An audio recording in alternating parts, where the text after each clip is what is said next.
네, 안녕하세요. 대기업 시청자 여러분들, 그리고 롯데정밀화학 주주분들. 롯데정밀화학은 이 가성소다, 암모니아 등의 이 다양한 화학 원료를 제조 및 판매하고 있는 기업입니다. 최근에는 현재 주가의 위치에서 조금 저평가되었다고 하는데요. 오늘은 이러한 이 롯데정밀화학의 현재 주가의 위치가 어느 정도인지 한번 확인을 해볼 거고요.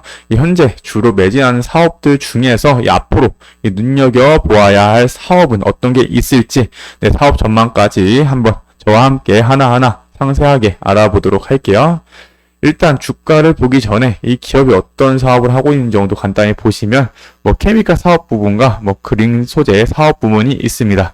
일단 접착제나 코팅제에 사용이 되는 이 에폭시 원료의 ECH를 지금 제조하고 있고요. 그리고 각종 화학 제품의 기초 원료가 되는 이 가성소다, 그리고 이 유록스가 이 요소수인데요. 이게 이제 디젤 엔진에서 이제 배출되는 질소 산화물을 좀 줄여준다고 합니다. 그래서 이것도 이제 생산을 하고 있고, 그리고 이 암모니아도 이제 생산을 하고 있다고 보시면 되는데요. 이 중에서 일단 ECH와 유록스, 그러니까 요소수가 이 국내 점유율 1위 기업이고요. 그리고 이 암모니아는 이 세계 3위 점유율을 가지고 있다고 합니다. 그래서 이렇게 케미칼 사업 부분이 거의 한 70%, 72%의 매출 비중을 차지하고 있고요. 그리고 이 건축이나 의학 등에 좀 사용이 되는 이 메셀로스, 햇셀로스 등이 포함된 이 그린 소재 사업 부분이 약 28%의 매출 비중을 차지하고 있다라고 보시면 되겠고요. 이 케미칼 사업 부분을 보니까 일단은 2022년 최고 이제 매출액을 좀 찍고, 2023년에 조금 떨어지는 모습을 보여주었습니다. 그에 따라서 결국 이 전체 매출액에도 그거에 대한 영향이 결국 올 수밖에 없었는데요. 보시면 이 암모니아도 이제 많이 좀 줄어들었죠. 특히 이 케미칼 사업 부분 같은 경우에는 이 과거에 조금 요소수 관련해서 과거에 대한 이슈가 좀 많습니다. 이게 이제 롯데정밀화학에서 팔고 있는 이 요소수, 그러니까 유록스라는 이 제품명으로 팔고 있는 요소수인데요. 이 요소수는 과거에 지금 난리가 아니었죠. 이 과거 2021년에는 이 원재료 가격이 조금 일제히 좀 상승을 하면서 요소의 주 원료인 이 석탄 가격이 조금 급등하였고, 이 중국 내 전력난으로 좀 공장이 가동 중단되면서 이 요소 생산이 조금 위축이 되었었는데요. 이로 인해서 이 요소 수출을 좀 금지하면서 우리나라가 이 요소수 이 대란이 좀 일어났었습니다. 롯데정밀화학은 이러한 이 요소수 대란으로 좀 수혜주로 뽑혀서 조금 강세의 모습까지 보여주기도 했는데, 이게 이제 요소수 국내 점유율 1위 기업이기 때문에 이 요소수 가격이 오르면은 그에 따른 수혜를 받을 거다라는 그런 전망으로 인해서 조금 관심을 받았다고 합니다.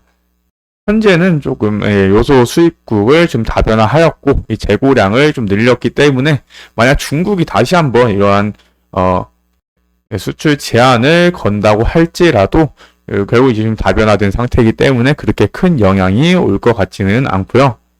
그리고 아까 이제 보셨던 그 밑에 있던 그린 소재의 사업 부분 한번 어떤 이제 각 제품별로 어떠한 이런 어떤 곳에 이용이 되는지 한번 확인을 해보겠습니다. 보면 메셀로스는 이 건축용 첨가제에도 쓰이고요.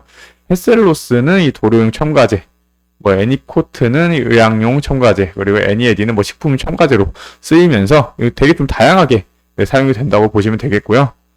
주가는 일단 2021년, 이게 이제 보시면 2020년이고요. 이게 이제 2021년 정도입니다. 이게 주가는 2021년 이제 코로나 때, 2020년의 기점으로 이제 코로나 사태가 벌어집니다. 그래서 2021년 코로나 때 이 전 세계 사람들은 이 코로나의 공포로 인해서 이 외출을 좀 하지 않게 되고, 이에 따른 좀 소비가 줄어들게 됩니다. 이 소비가 줄어들면 당연히 좀 경제가 좀 위축이 되겠죠. 그래서 이 전 세계적으로 좀 경제를 살리기 위한 이 정책을 펼치면서 이 돈을 풀게 됩니다. 이후에는 이러한 효과로 이 경기 회복에 따른 수요가 증가하게 되면서 이 전방 산업들의 생산량도 증가하게 되었고, 그에 따른 이 롯데정밀화학도 이 매출 확대가 다가오게 됩니다. 그래서 보시면 그에 따른 이 주가도 이제 상승 모멘텀을 보여주면서 쭉 거의 한 3만원 구간에서 거의 한 9만원 구간까지 상승하는 모습을 확인하실 수가 있고요.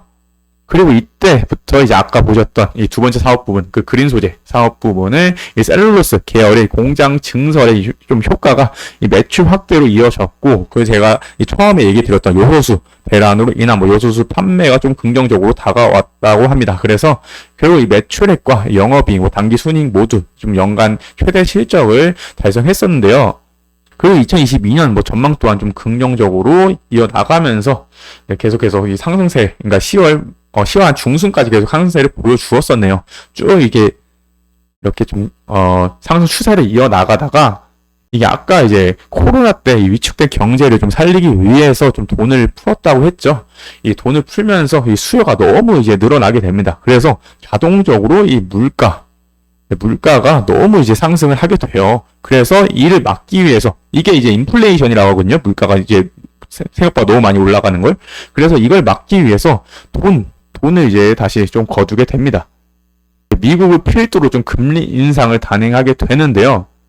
미국이 그래서 2022년 3월부터 금리 인상한 걸 기점으로 이제 우리나라뿐만 아니라 뭐 일본은 뭐 금리 인상 안 했고요. 뭐 저기 유럽 쪽도 금리 인상을 좀 하게 됩니다. 그래서 줄줄이 좀 하게 되는데, 금리 인상의 영향으로 대출 금리도 오르게 돼서 기업들의 이자 비용도 늘어나고 뭐 소비도 좀 줄어들면서 전 세계적으로 좀 경기 둔화가 예상이 되자 이 롯데정밀화학은 뭐 2022년에는 좀 실적이 확대가 되었으나 주가는 그때부터 이제 좀 하락을 하기 시작하게 됩니다.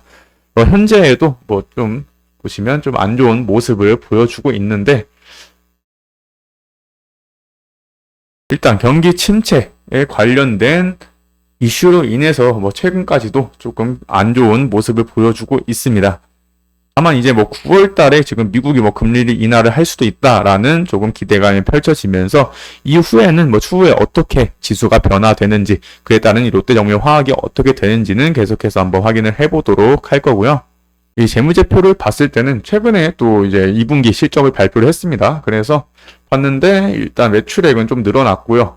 영업이익, 그러니까 당기순이익이 조금 줄어들긴 했는데, 뭐 일단 보통 이제 기업들은 영업이익을 많이 보셔야 됩니다. 영업이익이 거의 주 매출로 이어지는 효과를 가지기 때문에 영업이익 쪽을 보셔야 됩니다. 그래서 171억으로 뭐 일단 영업이익이 조금 증가를 하였고, 보니까 이번 해, 그러니까 예상 컨센서스, 이 키움증권의 예상 컨센서스상 보니까 이 BPS는 92,518원이었습니다. 근데 아까 이제 가격이 얼마나 되었었죠? 지금 한 44,600원 정도 됐죠? 그래서 이 가격, 그러니까 0.5, 지금 이제 PBR 측면에서는 0.5보다 더 낮은 수치가 나올 수도 있겠네요. 이 부분에 대해서는 조금 이제 저평가되었다라고 볼 수가 있겠는데요. 최근에 이제 뭐 증권사에 따르면 이게 또 뭐 저평가되었다라는 이제 좀 이슈가 좀 부각이 되고 있다고 하는데, 확인을 해보면 이게 현대차 증권에 따르면 이 롯데정밀화학에 대해서 6천억 원 이상의 순연금과 뭐 보유지분, 가치 등의 이 화학 업종 중에 가장 좀 저평가된 종목으로 지금 평가를 하고 있다고 밝혔습니다. 이게 2분기 실적이 아까 보셨듯이 뭐 1분기보다 더 개선이 되었잖아요. 그러한 이제 모습을 좀 이때 예전 이제 2분기 실적이 나오기 전이어서 그런 양호한 실적이 나올 거다라는 이제 예상이 되면서 좀 긍정적으로 봤다고 전해졌는데요. 이 롯데정밀화학의 주력 제품 중 이 하나인 아까 제가 얘기 드렸던 이 CH가 지금 저점을 좀 지나고 있다는 평가인데, 이 CH는 원래 이제 기초 원료인 이 프로필렌의 원재료입니다.